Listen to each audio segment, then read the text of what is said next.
Chapter 13. Why do teachers tell you stuff you don't want to hear? Like how wonderful their children are, or how big their house is, or what a quiet, pretty neighborhood they live in.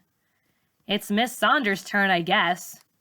She comes in telling us she's late because her toilet ran over and she had to clean her white carpets before they got stained.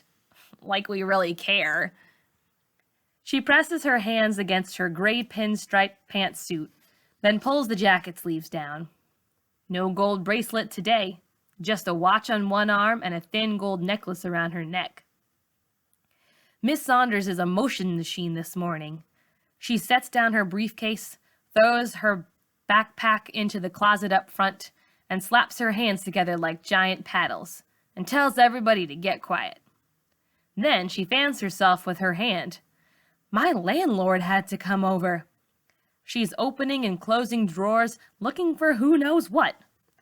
I'm never late, you guys know that. Now she's fingering the chalk, pacing the room. There's sweat on her face. She leans herself against the desk and rubs her chin like she's trying to find lost words. Well, let's get started, she says, not even seeing what we all see up there on the blackboard. Who can tell me what Shakespeare meant when she begins, finally getting a good look at our faces. Everybody is quiet. Who read the 30 pages I assigned last night? Miss Saunders asks. Most of the hands go up, including mine, even though I didn't read none of it. Then let's get back to work, she says, heading for the blackboard. When Miss Saunders sees what somebody's drawn, she stops in her tracks, like she's been hit in the stomach. There's a woman's face up there on the blackboard. The left side is smooth and pretty. The right side is cracked and drooping like melted wax. It's done in pink, brown, and blue. It's a mess, that's all I can say. The teacher with two faces. Wiggly words spell it out in blue chalk. Miss Saunders' big hands erase the board with 4 quick swipes, like a windshield wiper on full speed. Who can sum up yesterday's reading for me? John McIntyre? She says his name real weird like maybe she ain't just asking him about the schoolwork, but accusing him of drawing the picture. We all stare at John. I know he didn't draw the picture. He came into class after me. Miss Saunders carries on with her lesson. Tell me about today's reading assignment. What would you do if you were Romeo and you loved a girl you couldn't have? Dump her, John says, staring right at me. Why sweat it? There's plenty of girls out there. Everybody laughs. John, you would not, Carrie Miller says. If you ever got a girl to like you, and we all know that ain't never gonna happen, you'd sell your skin to keep her. Miss Saunders slaps her hands together to get off the chalk and asks Carrie to hold her thought. Next thing you know, Miss Saunders is sitting on the corner of Carrie's desk, crossing her legs. Let John tell his story his way. But John, remember, this is the love of your life. Her folks are trying to keep you apart because you're not good enough, so they say. Nobody wants to talk about this stuff, I say, half under my breath. Miss Saunders starts, walking the classroom aisles. What do you want to talk about? She asks us. Why Malika's so black, John says. Miss Saunders' eyes shoot his way. Her smile is gone and her arms are folded tight. Sorry, John says, shrugging and folding his arms too. Out of my room, John. Miss Saunders points to the door. But nothing, she says. Man, I'm thinking, why can't she just let it go? Forget about it?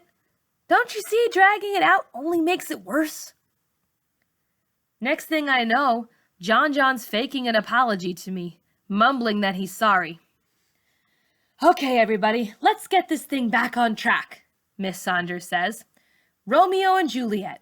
Give me your thoughts, she says, unbuttoning her suit jacket. Romeo and Juliet didn't play by the rules. People had expectations for them, wanted them to act and be a certain way, but they refused.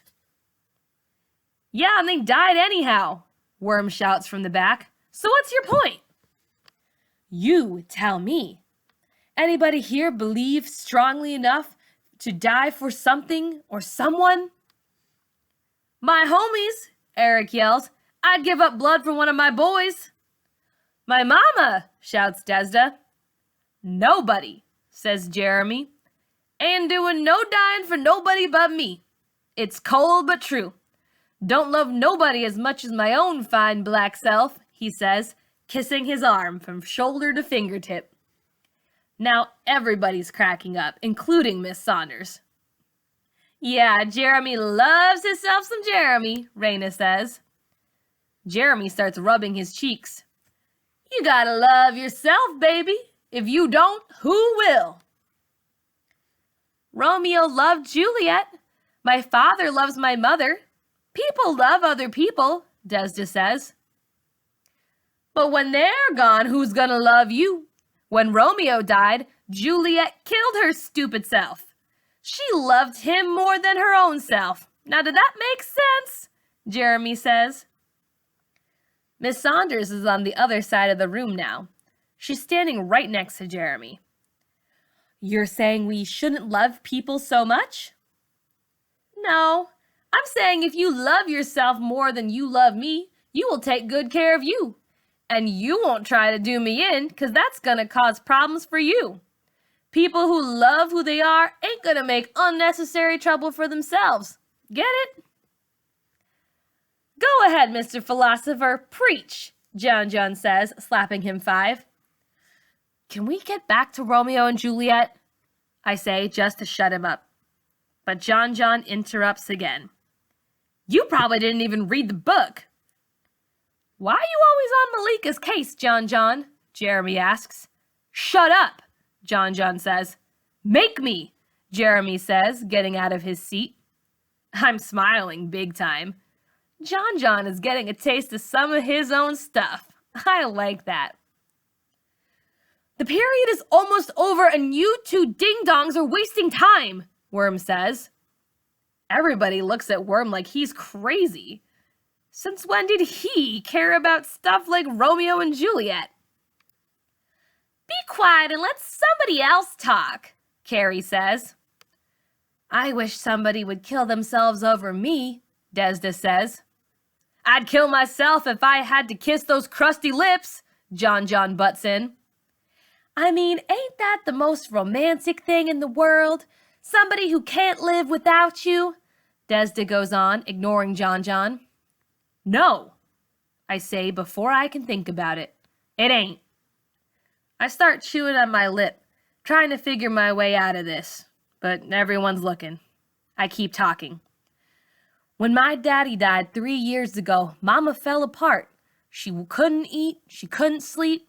She stayed up all night long, washing and scrubbing till her hands was raw, I say, chewing on my finger. The class gets so quiet, it's scary. I was 10 years old and brushing her teeth, feeding her oatmeal like a baby. She cried all the time. Last year, she finally came to. Got up one day, went and bought a sewing machine, and started making clothes. Ain't never sewed nothing before, just started, day and night, sewing. Some kids at the back of the room start to snicker and make smart remarks. Shut up, I'm thinking, just shut up. The more she sewed them clothes, the better she got. She started picking up after herself, got a job and all. No, ain't nothing good come from loving somebody so much you can't live without 'em, I say. No good at all. Maria asks me why nobody in our family came to help me and Mama when my daddy died. I say that we don't have no relatives, but that ain't the truth. Mama's got a sister in New York. Daddy had brothers all over the place, but they weren't close. And getting in touch with them would have meant taking me away or putting Mama in some institution someplace. I wasn't having that, so we lived off Daddy's Social Security and savings. The classroom gets quiet again. Then the bell rings, busting up the silence like a fist through glass.